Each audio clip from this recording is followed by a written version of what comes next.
Man, I wanted to move on this week. I'm in a series called Going Big, and it's about having or coming into the life that God's called us to. And I've been in it for a while, and I wanted to move on to, there's like two more things I really want to cover, but I can't get there yet because I got something else to say about what we've been talking about. I don't get a sense that we're all on the same page about going bigger. I think maybe a lot of you guys may be in a hole so bad that you're like, this is it. I mean, this is my life and it's what I made it. And so you're in survival mode. And I don't think that that's what we were created for. I don't think you were created to survive. I don't think God specifically made you into you. There's no one else that's like you. You thank God, right? Who could take two of us? But you are so unique and so perfectly crafted, just special by God. And in this series, I wanted to talk about how to walk out and how to come into the life that you were created for. Now, we started talking about prayer and how to start it. And the other thing I think that a lot of people are misreading in this series is it's not a how to achieve worldly success. And the reason I don't want to talk about that is because these are God's principles. If you apply these principles, man, they're probably going to work for you, but it's not going to satisfy. I mean, you could have everything in the world and it'll never be enough. If you don't believe me, man, a good place to go read is the book of Ecclesiastes, because King Solomon had everything. There was nothing he didn't have. Anything he thought was. And what he found was that it was all meaningless, that it all didn't matter. Nothing satisfied, nothing made life worth having. And so what I want to talk to you today about is how to go into that kind of life, the life that's worth living. Like when it's all over and when you come to the end, like your life mattered. It meant something. And that's what I want, and I think that's what most of you guys want. We talked about starting in prayer because this prayer is just spending time with God, talking to God and asking God questions. And then most of the time of prayer is listening. I think if most of us would just shut up while we're praying, we'd get so much more out of it. You already know what you know. So just shut up and listen to what somebody else has to say. All right? This is the best way to pray, is just to go to God, pour everything out and say, God, now show me what you want to show me. And as we start to do that, I challenged you guys to pray out at least 100 hours. If you want to go big, man, you're going to have to put something in up front, right? How many of you guys are praying out 100 hours? At least got a goal to anyway. It's hard, isn't it? I think I'm on 20-something. It seems like you'd be further down the road by now, right? Is anybody further than 20? I'm the winner. I don't have a job though, so I get along further than y'all, right? So you told me to never say that again. So I guess I'm already in trouble. As we pray, man, I think it's important to process what God has to say. And before I move on, I want to say one more thing today about processing, because I don't want you to miss. I imagine a lot of you guys are just like, I'm praying, but I don't even know what go bigger means in my life. I don't even know what it looks like. So I kind of want to tell you what it looks like. Like, I've been through this before. I'm going through this again. And I want to kind of give you some ideas into where to look. When I was a kid, we were in church Sunday morning, Sunday night, Wednesday night. We went to all the youth things. My parents were extremely involved in the church. And we grew up in a church, and so we had all the church, man. I mean, it was all available. And in my house, it was different than I know a lot of you guys, because in my home, it was like church didn't stay at church. It wasn't a compartmentalized part of our family life. It was at home too. So my parents were godly people. They're not anymore. No. I talk about it like it was in the past, right? They were godly people, and they raised us according to their pursuit and the will of God as they were pursuing God. And so it was, there wasn't any, bouncing around, seeing one thing here and one thing there. There was no hypocrisy involved in it. And as I grew up, man, what I started to sense and realize was that not everybody was like my parents. My parents were weird and still are. And what I started seeing was this thing that was the church was really, this is my perspective, okay? The church was lame, man. I mean, the church was completely irrelevant, completely out of touch. Like, I was a kid in the 80s. I was in high school in the 80s, right? And so we were like the first generation of the most self-centered, most consumed people. And then now we've had kids, and so they've one-upped us. But the church seemed to be still in the 50s, and in a lot of places it still is. And what I found in church was people had compartmentalized church, like you go to church on Sunday, but it really had no bearing or effect on the rest of your life. You made your decisions based on whatever you thought was the right thing to do. And then you went to church and everybody talked about Jesus and talked about God's law and God's will and so on. And I never really saw anything that was like real about it. So when I got to high school and after, man, I was about having a good time. And I mean, everything to the extreme. And a lot of you guys have been down that path. You've seen how that works out. And that's kind of the way I lived. I left the church because, man, it was a total and complete waste of time. Like my friends, I loved my friends. And my friends, I think, loved me for the most part. We had the type of relationship where if they were in need, man, we would meet each other's needs. We cared for each other. They always had my back, and I had their back. And like these were real friends. And all I saw in the church was the exact opposite. Now, I have to tell you this. Whenever I was young, like sophomore, maybe freshman or sophomore in high school, I went to a church business meeting. Well, we were there. The business meeting didn't happen. It wasn't like, hey, wow, I'm going to a business meeting. Have you guys ever been to a business meeting in a real church? Well, this thing was brutal. It was brutal. It was bad. And I'll tell you the truth.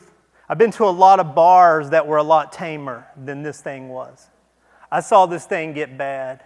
I saw people say and do things that were leaders in the church that I've never seen done among pagans, among people who don't go to church, among people who are friends in a bar. And I've seen bar fights. I mean, what the heck? Jump in. Everybody gets some. I mean, but at least those are civil. I mean, there's rules. This thing was off the hook. I mean, it was out of control. And so I want you to hear, I'm not placing blame. It was just kind of like, yeah, this is what this really is. At its core, everything is talk and nothing's real. This is the way they really handle things in life. So what makes them different than anybody else? Why should I give up my Sunday? Why should I give up my time to go be part of something that's nowhere near authentic and has nothing relevant to my life when I have my friends that are way more civil than these clowns are? Plus, they're nerdy and boring, and they don't get me, and I don't get them. And I got the sense as a kid because, like, any of you guys grew up in the 80s? Like, y'all remember the like CD burning parties the church had? My mom hates this story.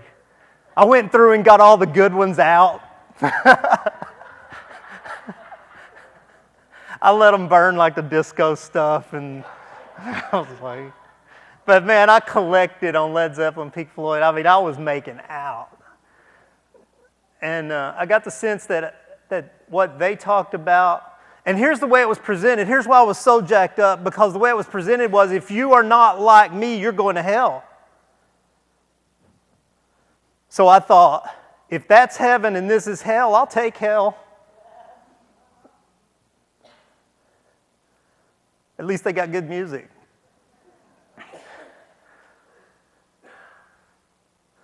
So as I progressed, any of you guys start that track, you know where that one goes. That's not the best way to live. You start this track, and there's a book, Andy Stanley wrote a book called The Principle of the Path. It's a great book. I highly recommend it. But the moral to the principle of the path, the principle of the book, is that the path is going where the path goes. And we have a choice to get on the path that we choose, right? We can't change the path. We don't change the paths. The paths are set. So the path that I had gotten on, I just followed it to where it went. And it went straight to hell. It went to the bottom, man. It was horrible. It was a horrible ride. But once you get on the path, it seems easier to stay on the path than it does to jump off the path. You know what I mean? It seems easier to just continue doing what you're doing as long as you're surviving every day. And so as I began to do that, I found myself in a place of destruction. And I've told the story 100 times. I'm not going to go into it that deep. But God radically reached in and transformed me, changed me, and made me into a new creation. Like, I was totally different. Once God got, like, for real to me, and I don't mean the idea of God, the theory of God. I'm talking about God, the real one.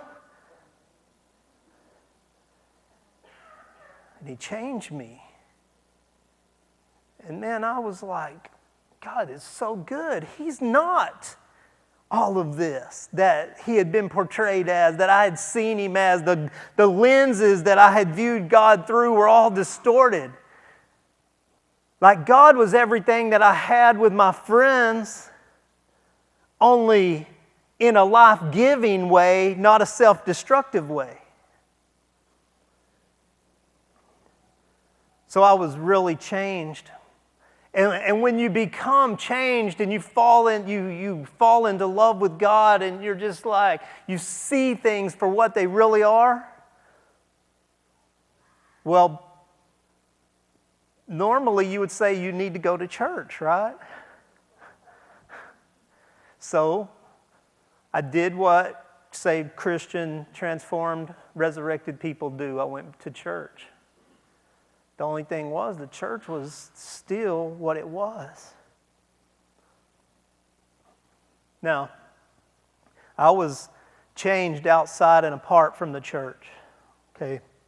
But at the same time, I'm not saying I wasn't changed because of the roots I had at home. My parents had brought me up in the ways of a real God. And so when I crashed out, I fell into the ways that I was raised in, right? But in those ways, I couldn't distinguish between God and the church, so I went back to the church again, just finding that it was a mess.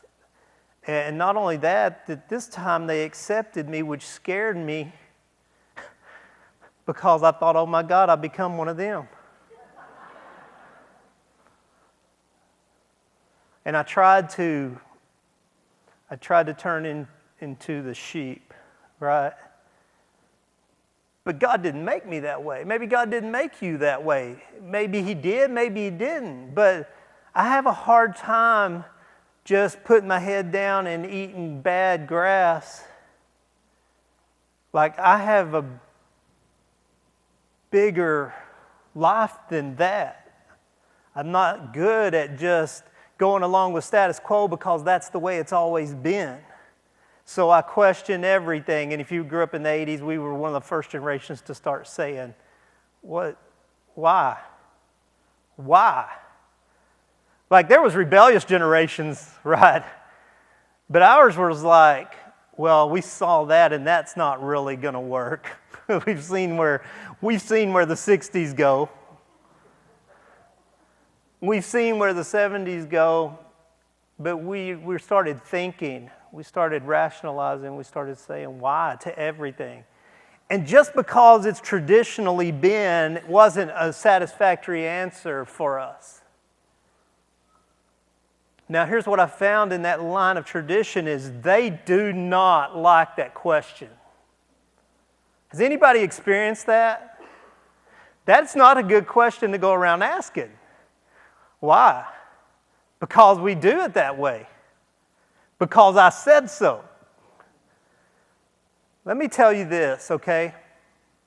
This is going to help you in every part of your life. In the Bible, the majority was always wrong. Always. Now, Dad tells me never say never and always. But I have yet to find a place in the Bible where the majority was right.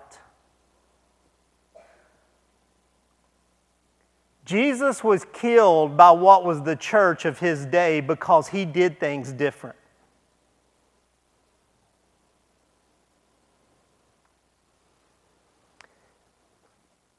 If a good enough answer to who God is and what God's up to is that's the way it's been for 2,000 years, that's not a good answer. Traditions aren't always right. Traditions happen because people quit asking questions. Traditions happen because it's easier to do what's always been done than to say, why do we do this? Usually if you see somebody stand up and go, I'm not sure that's completely right, that the way we've always done this or the reason behind why we've always done this, if somebody stands up, that person might be someone to listen to. See, you have a mind and you have a spirit, and God gives us His Spirit, and He allows us to process what is of Him and what is not of Him, and what is heaven and what is hell and what is destruction and what is not. And I think more times than not, we have things inside of us that go against the grain, but we don't do anything about it because that's not the way it's always been. So as I began to look, all churches, you know, you have to understand, I'm talking about my scope, okay? I grew up in a conservative Baptist thing. And so I don't have the scope maybe some of you other guys have. In my scope, though, everything was the same, man. It's plug and play. You go to this town, you go to the FBC, and it's the same as the one you just came from. So you don't have to look for a church. It's just plug and play. So everything was kind of the same. And I think denominations are set up that way because you know what you're getting before you go in. Like you come here, man, a lot of you guys are tensing up right now because you don't know where I'm going. Like, you don't know. You don't know what you're getting, right? The thing was that as I got back into that, man, I started asking these questions and I started challenging traditions, and not in a way that was rebellious, because I believe rebellion comes straight from hell. I do. I think rebellion in any form, whether it's religious rebellion or what, I believe it's bad. I believe it's bad for our souls. I believe it's not a better way to live. I believe a rebellious heart, even if it's for God, is deadly. So I don't say be rebellious, but pursue God. And so I set out to pursue God with everything that was in me. I pursued God without regard of the traditions of men. Now in the Bible Belt, that's not the best, that's not the best plan of attack publicly. You want to do that in private. You get on a stage and do that, there's backlash, okay? Which is cool because it doesn't matter what anybody else thinks.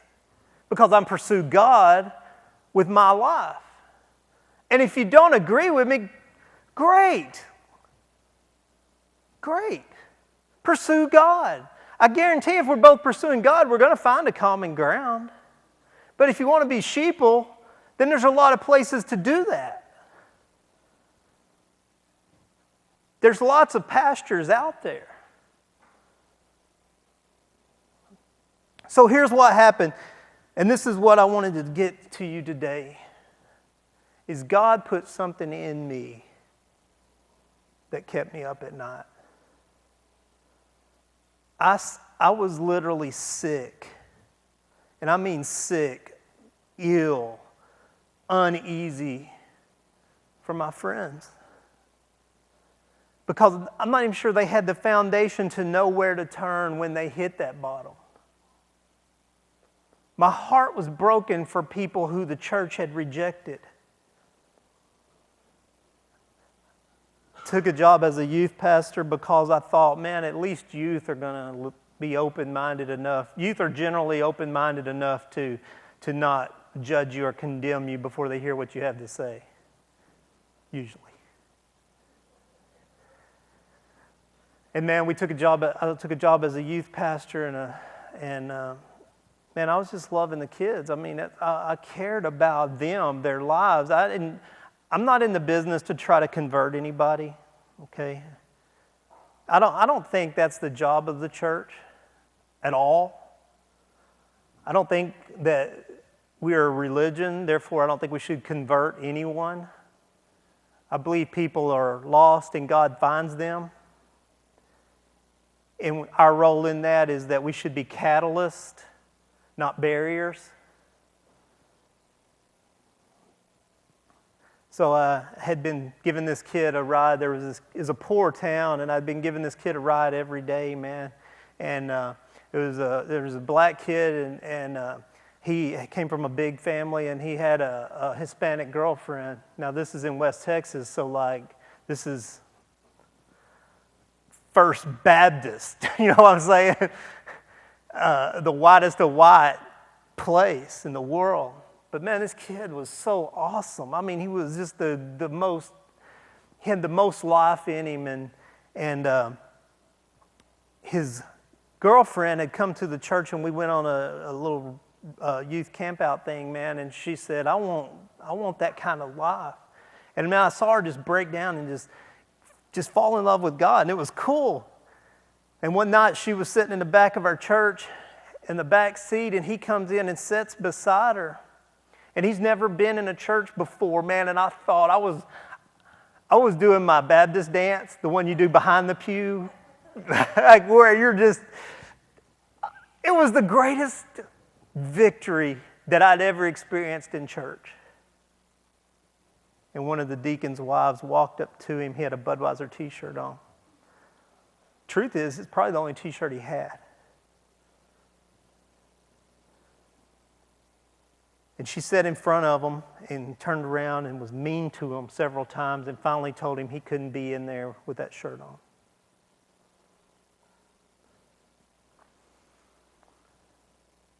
And I don't know if the kid's ever been back to church. But at that time, I realized that the kingdom of God is open, but His church isn't. Because people who look different, people who smell different,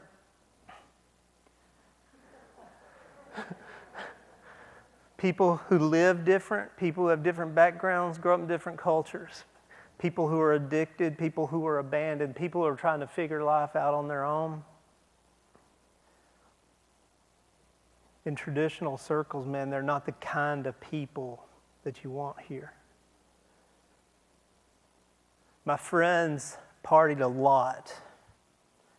They weren't the kind of people that you want in the church.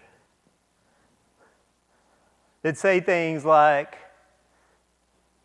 have any of you guys ever been to a church and the first thing somebody said to you was, wow, I thought the roof was going to fall in? That's not accepting. That doesn't make you feel like you're part. Do you know what I mean? Don't ever say that again. If you say that, don't say that. That's not a funny, cool, good way to get in with people. What that says is we're better than you, and I hope God doesn't destroy this place because you're here. So God gave me this passion, this drive, this burn inside me that there has to be something different.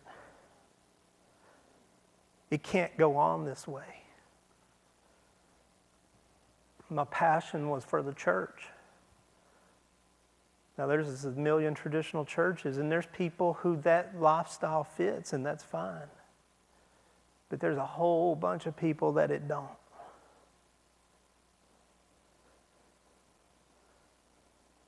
And God put this burn inside me that there has to be another way. And I was just young enough and just dumb enough to step out there and say, you know what, we're going to start a church for people who are not ever going to fit in that. We're going to start a church for people who have been rejected by society, who don't fit in the church world, who have different drives and different passions, and people who are truly messed up and can't help it. They can't escape from it. They've tried everything. People who have tried rehab 50 times. People who are still addicted and still high and still wasted when they get here on Sunday mornings. We want a church that when people get out of prison, man, they can walk in with their head held high.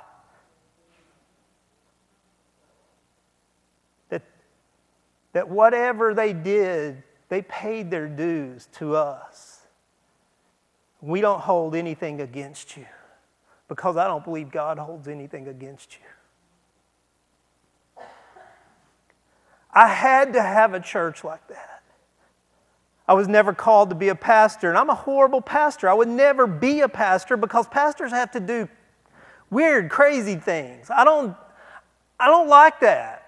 I don't like any part of what pastoring would be. But I love to encourage. I love to teach people that God's way is a better way to live. I study, I research, I dig, I learn, I grow, and I share what God's shown me. And I think what He shows me is that He truly loves us all. And that the world can be redeemed. That Jesus started a work, but left it to the church to complete. I don't believe that we are sitting here to take up real estate and wait on some day in the future. I believe with all of my heart that Jesus has called us to finish the work He started. That we are the redeemers of the world now. That we are to usher in the kingdom of God now.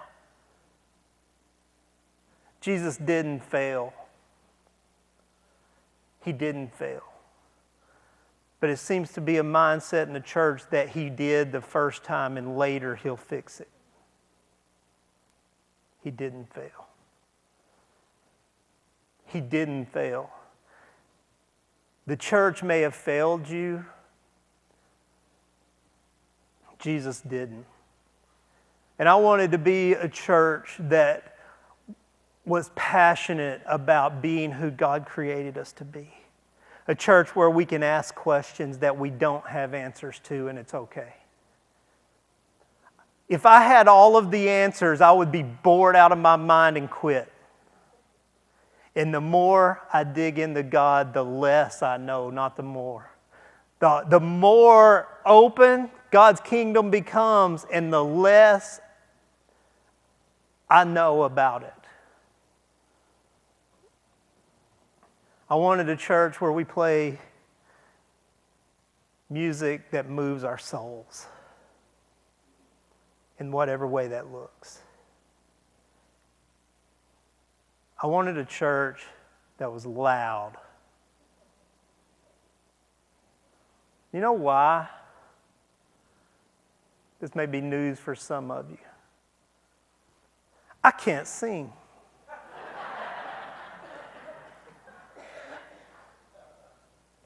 And I've been to karaoke with some of my buddies, and they can't sing either. None. But in here I can sing. And I mean, I can sing loud, and I'm not disturbing the person next to me. You know what I mean? Like, you can let it all go. Because there's something about volume. I think God's loud. I think He shakes us to our souls, and I think He moves in us. And I think when we're loud, and we're worshiping and we're driven toward knowing God, I think it's good. I don't think God's boring. I think God's flashing lights. I think God's loud bass. I think you feel God move. That's the kind of church I want. I had a dream for that kind of place. First time we had a service, somebody asked, they wanted to be part. And they asked me, how do we join your church? And I didn't know. I'm like, welcome. You're part. Who are we to say who's in and who's out? I hear all this talk, all this noise is just going on everywhere. Should we allow this in the church and that in the church? Who are you to say? What's allowed in the church? People. You know what? People are screwed up. I am. You are too. Thank God there's a place we can go and be screwed up together.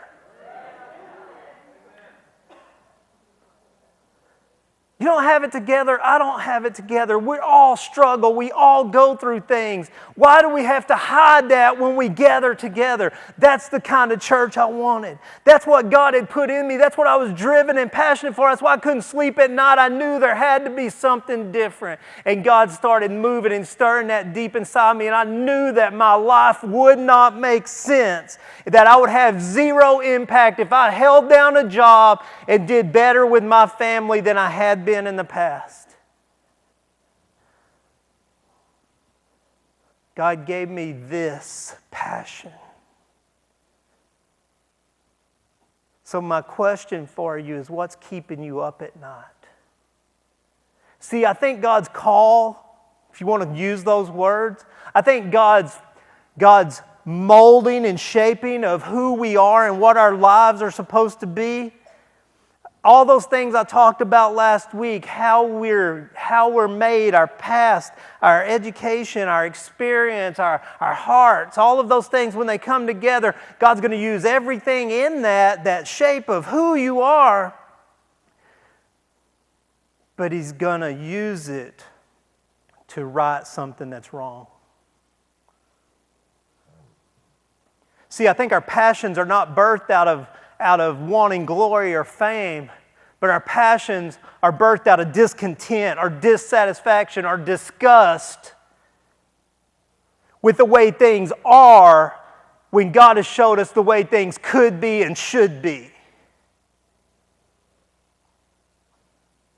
See, your life is going to make sense when you spend your entire life righting a wrong. When you get tired of seeing people marginalized and you say somebody should do something about that, and all of a sudden God won't let you sleep at night because you should do something about that. That's where you're going to find you. That's where you're going to find everything that you were ever created for is in that thing.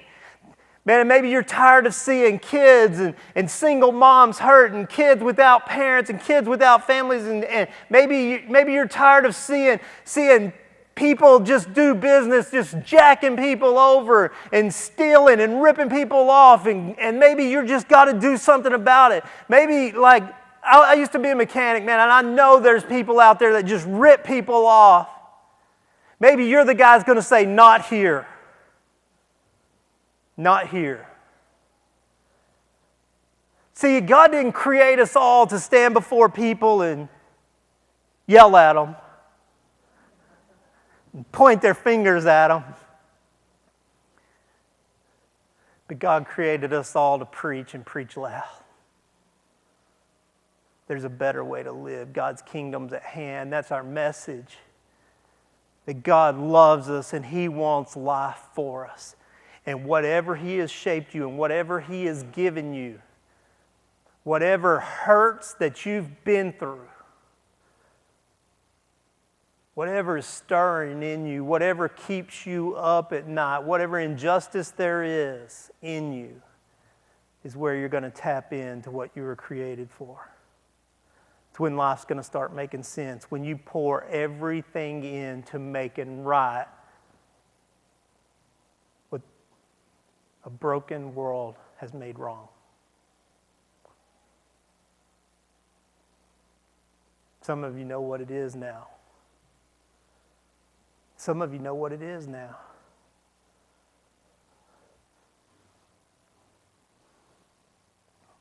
My mom and my wife hate when I say this word, hate. But whatever you hate, that's probably the most love you have for something. I hate alcohol. I hate it. I hate it. If every liquor store and every brewery and every way to make alcohol went away, my life would be complete. I'm not against alcoholics. I don't care if you drink or not. But I've seen alcohol do so many destructive things. I hate it. I hate it.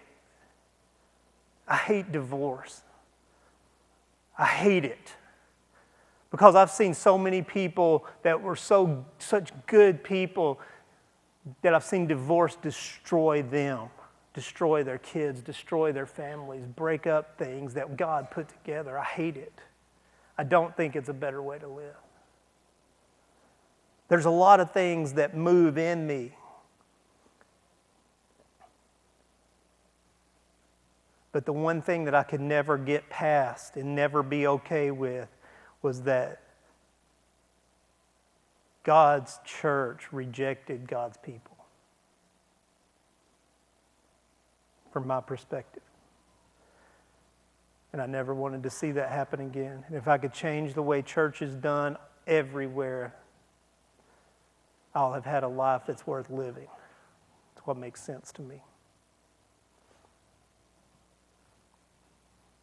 Let God birth the passion inside you somewhere.